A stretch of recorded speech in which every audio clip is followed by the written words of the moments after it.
அனைவருக்கும் வணக்கம். Welcome to Abees recipe. இன்றைக்கி இந்த வீடியோவில் கிட்ஸ் லஞ்ச் பாக்ஸ் டே 33 தேவுக்கு என்ன பேக் பண்ணி கொடுத்தோம் அப்படிங்கிறத அவங்க கூட ஷேர் பண்ணியிருக்கேன். வாங்க பார்க்கலாம். இன்றைக்கி சப்பாத்திக்கு கொஞ்சம் கோதுமை மாவு, உப்பு சேர்த்திருக்கேன், சீரகத்தூள் சேர்த்திருக்கேன்.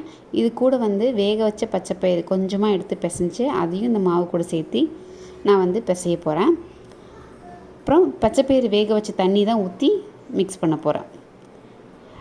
பச்சைப்பயிறு சாப்பிடாத குழந்தைங்க கூட இது விருப்பப்பட்டு சாப்பிடுவாங்க. அதாவது சப்பாத்தி பிடிக்கும் அப்படின்னா இந்த மாதிரி கூட நம்ம மிக்ஸ் பண்ணி தரலாம். கொஞ்சம் நல்லா பிசைஞ்சாச்சு. இப்போ இதை நல்லா தேய்ச்சி நம்ம தோசைக்கல்லில் போட்டு எடுத்துடலாம்.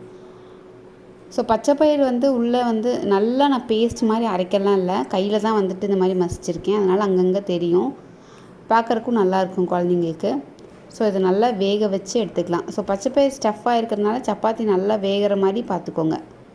பச்சைப்பயிறு நம்ம ஆல்ரெடி வெந்தது தான் எடுத்திருக்கோம், அதனால் அது வேகணும் அப்படிங்கிற மாதிரி கிடையாது. சப்பாத்தி மாவு மட்டும் நல்லா வெந்திருக்கணும். ஸோ இதை எடுத்து நம்ம கட் பண்ணி வச்சிடலாம். இது தொட்டுக்கருக்கு பார்த்திங்க அப்படின்னா ஒரு கடாயில் கொஞ்சம் எண்ணெய் ஊற்றிக்கிட்டேன். எண்ணெய் நல்லா காஞ்சதுக்கப்புறம் கொஞ்சம் சீரகம் வெடித்ததுக்கப்புறம் பெரிய வெங்காயம் ஒன்று கட் பண்ணி வச்சுருக்கேன், அதுதான் சேர்த்திருக்கேன். கொஞ்சம் வணங்கினதுக்கப்புறம் இஞ்சி பூண்டு பேஸ்ட்டு அதையும் நல்லா வணக்கிக்கலாம். அப்புறம் தக்காளி ஒன்றுக்கு நான் 2 தக்காளி, ஒரு வெங்காயத்துக்கு 2 தக்காளி எடுத்து பொடி பொடியாக கட் பண்ணி சேர்த்திருக்கேன். மஞ்சத்தூள், சாம்பார் தூள், உப்பு இதுதான் சேர்த்துறேன். வேறு எதுவுமே வேறு எந்த மசாலாவும் நான் சேர்த்தலை. ஸோ இது நல்லாயிருக்கும் குழந்தைங்களுக்கு சாப்பிட்றதுக்கு. இஞ்சி பூண்டோட ஃப்ளேவரே நல்லாயிருக்கும்.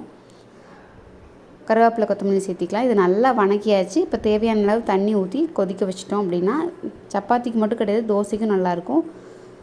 நம்மளுக்கு டிஃபன் பாக்ஸ் ரெடி ஆகிடுச்சு. ஸ்நாக்ஸ் பாக்ஸுக்கு பார்த்திங்க அப்படின்னா கொய்யாப்பழம் இதை கட் பண்ணிவிட்டு மேலே பெப்பர் பவுடர் போட்டிருக்கேன். ஸோ இதுதான் லஞ்ச் பாக்ஸுக்கு. உங்கள் குழந்தைங்களுக்கு நீங்கள் என்ன பேக் பண்ணி கொடுத்தீங்கன்னு கீழே கமெண்ட்ஸில் சொல்லுங்கள். இந்த வீடியோ பிடிச்சிருந்துச்சுன்னா ஒரு லைக் கொடுங்க. மறக்காமல் நம்ம சேனலுக்கு சப்ஸ்கிரைப் பண்ணுங்கள். பக்கத்தில் இருக்கிற பெல் பட்டனையும் ப்ரெஸ் பண்ணிடுங்க. நான் அப்போ தான் எப்போல்லாம் வீடியோஸ் போடணும் உங்களுக்கு நோட்டிஃபிகேஷன் வரும். Stay healthy, be happy. Thank you.